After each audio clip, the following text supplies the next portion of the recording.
Hello, I am Ali Izzat Kashti. Today's lesson is about analog inputs and outputs in LS PLCs. Here, we have used a compact LS PLC from the H series and connected an XBF EH04A expansion card to it. This card has two analog input channels and two analog output channels. And with these DIP switches you see here, we can set them to either current or voltage mode.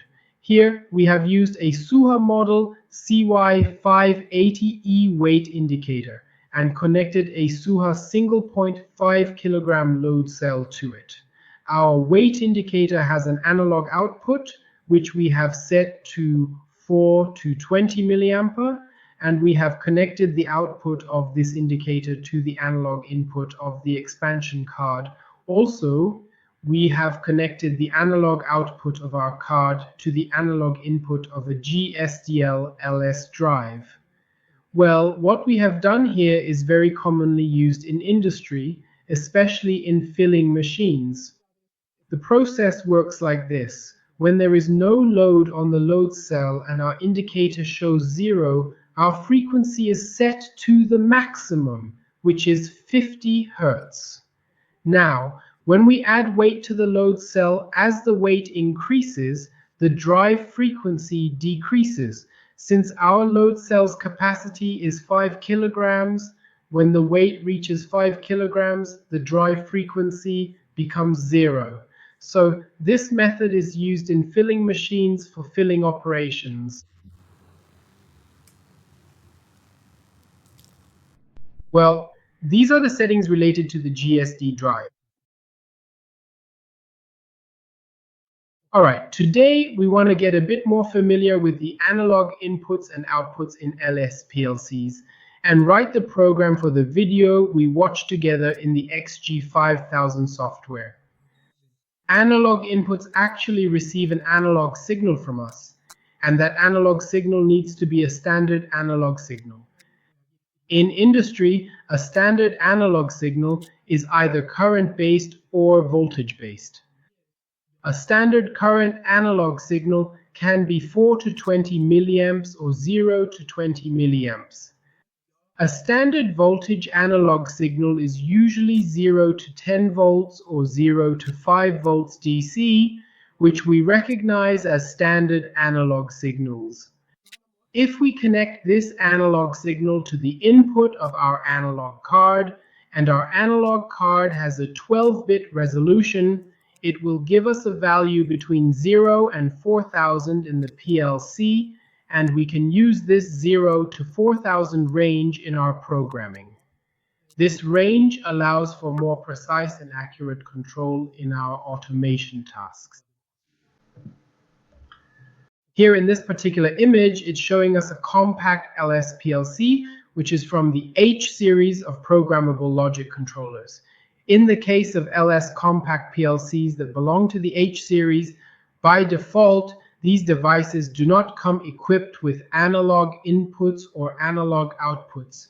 So if we want to use analog inputs or analog outputs in this specific PLC, we need to add an additional expansion card to the system. In this image, we have connected an analog input card to this PLC, which allows us to read analog signals. This device is capable of providing us with an analog output, which can be either in the range of 4 to 20 milliamps or 0 to 10 volts, depending on the configuration. When we turn this knob or adjust the input, the output value actually changes in real time, and we have connected the PLC to the XG5000 software for monitoring and programming purposes. When our analog input changes, the value that the analog card provides to us in the software changes between 0 and 4000, and we can use this value in our programming logic. Here, it's showing us the different analog input cards that we can use in LS compact PLCs. The resolution of these cards is 12 bits, which means they can represent analog values with a certain level of precision. One example is the XBF ABC4A card, which gives us 4 analog input channels.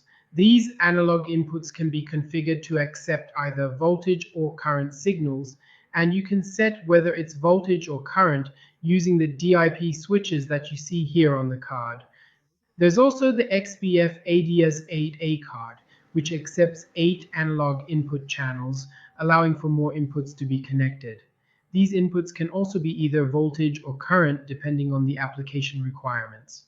Since the resolution of these cards is 12 bits, they convert the analog input signal to a digital value between 0 and 4000. The next part is about analog input cards that have a 14-bit resolution, which means they can represent analog values with even greater precision. If our card's resolution is 14 bits and we connect an analog signal to its input, the card can give us a value between 0 and 16,000, which we can use in our programming logic for more accurate measurements. The XBF AD04C card is a 4-channel analog input card with 14-bit resolution, and ultimately it can divide an analog signal into values between 0 and 16,000, which we can use in programming for higher accuracy. The next section is about analog output cards. As you can see in the image, for the analog output card, we need to enter a value between 0 and 4000 in the card's input section, provided the card is 12-bit.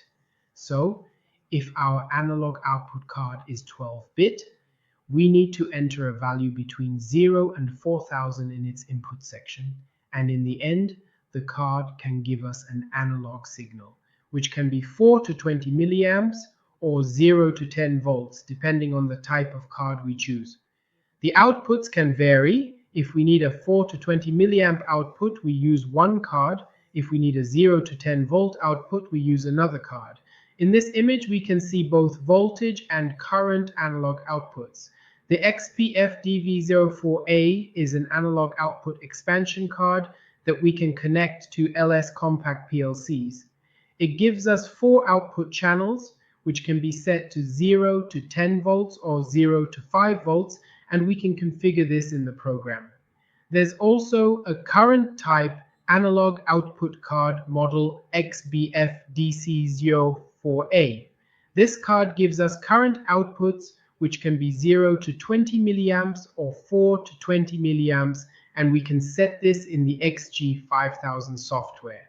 These cards have a 12-bit resolution, so in the program input, we need to enter a value between 0 and 4000, and we'll get more familiar with programming these cards as we continue. This is also an analog output card, but it's 14-bit. When our analog output card is 14-bit, the value we need to input should be between 0 and 16,000. This value is then converted into a standard analog signal for us, which can be either current, meaning 4 to 20 milliamps, or voltage, for example, 0 to 10 volts. This image also shows us the 14-bit analog output cards. This part is related to the voltage output card, and this image is related to the current output card. The XBF DV04C card can provide us with a standard analog signal of 0 to 10 volts or 0 to 5 volts. This card has 4 channels, so if we assign a value between 0 and 16,000 to each of these channels in the program, the output can give us an analog voltage signal. This is the XBF DC04C card, which is actually a current type analog output card with 4 channels. If we assign a value between 0 and 16,000 to each of these channels in the program, the output can give us an analog current signal, which can be 4 to 20 milliamps or 0 to 20 milliamps. In the LS brand, we also have a hybrid card. A hybrid card means that it has 2 analog input channels and 2 analog output channels. Its model is XBF-AH04A. As you can see, it has 2 analog input channels and 2 analog output channels. The resolution of this card is also 12-bit.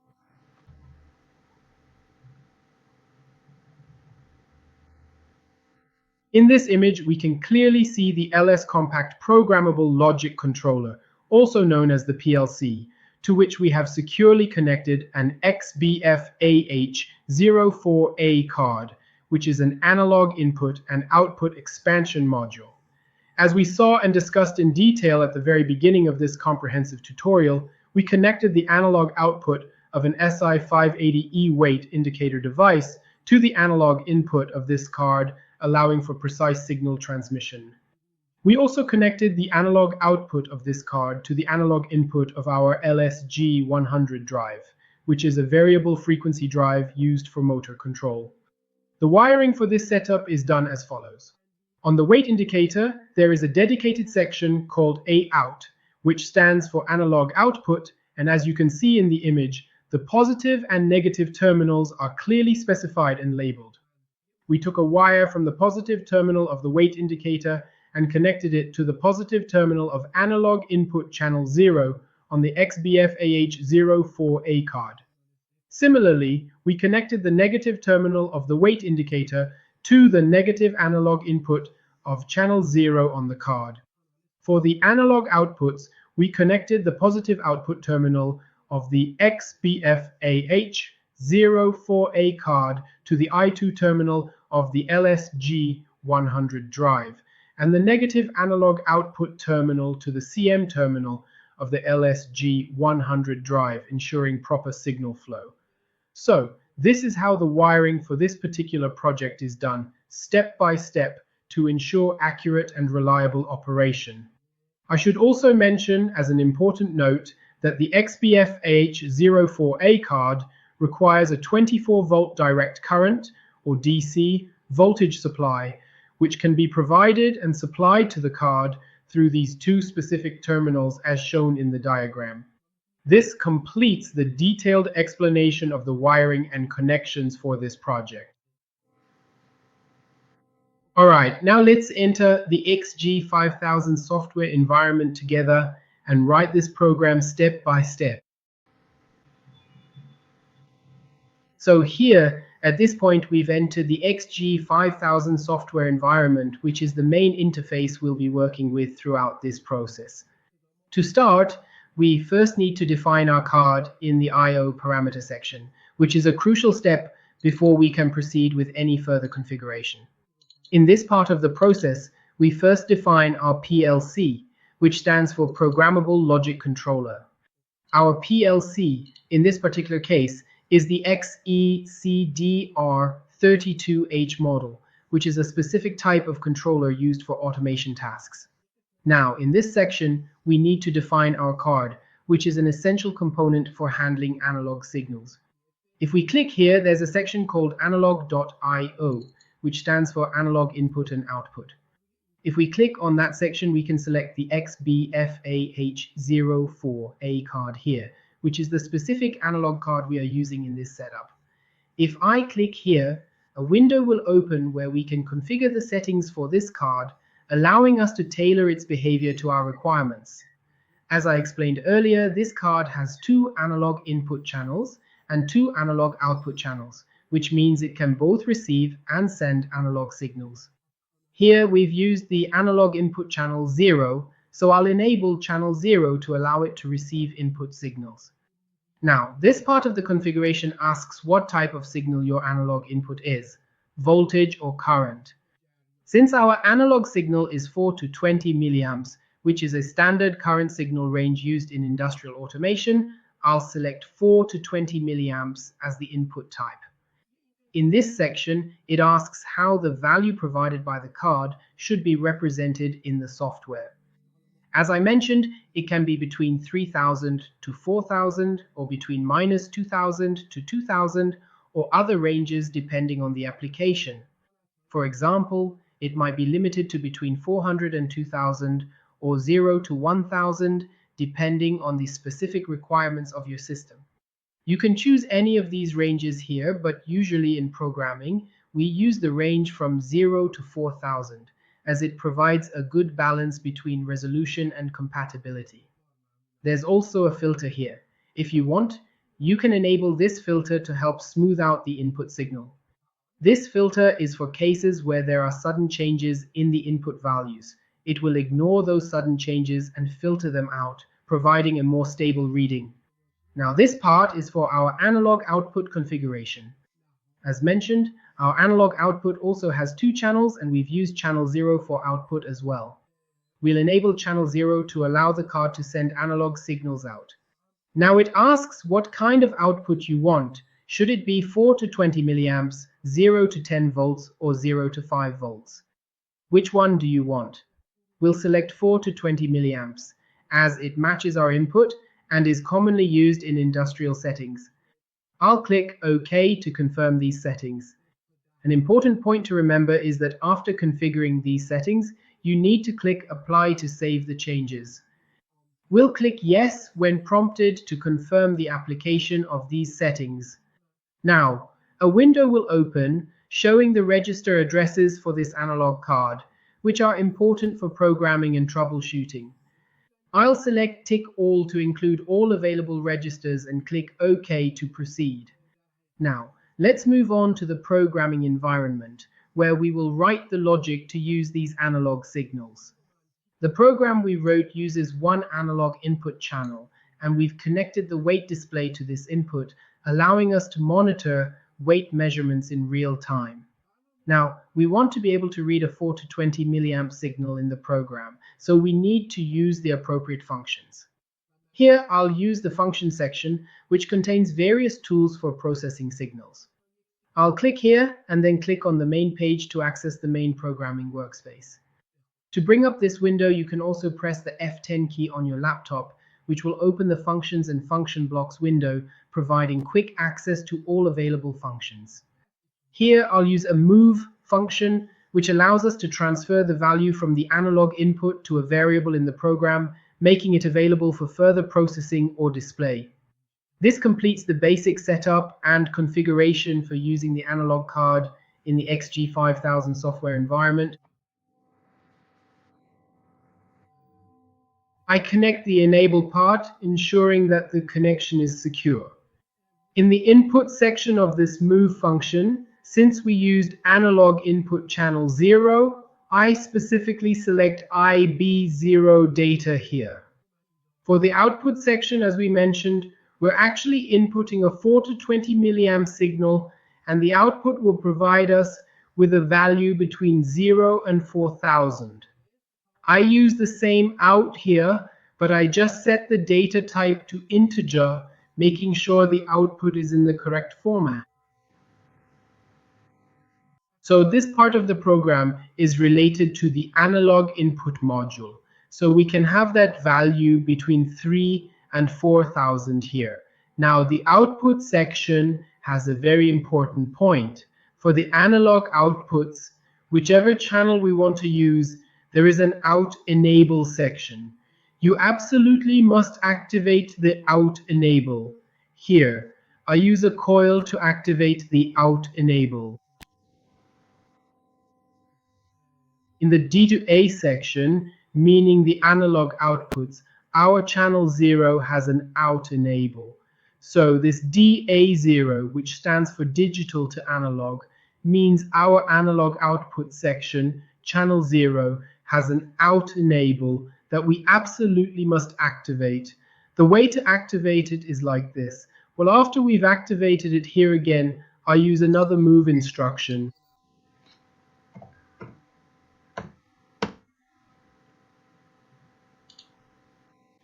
And in this part, I connect its enable. Okay, in the analog output section, we said that we generate a value between 3000 to 4000. The output, in fact, can give us a 4 to 20 milliamp signal. So I use this out here, which is actually a value between 3000 to 4000. If I click here and in the local variable section, I select this out here, just like we use the output related to our input section, and we connect it to the input of our output section. All right? In the output section of this module,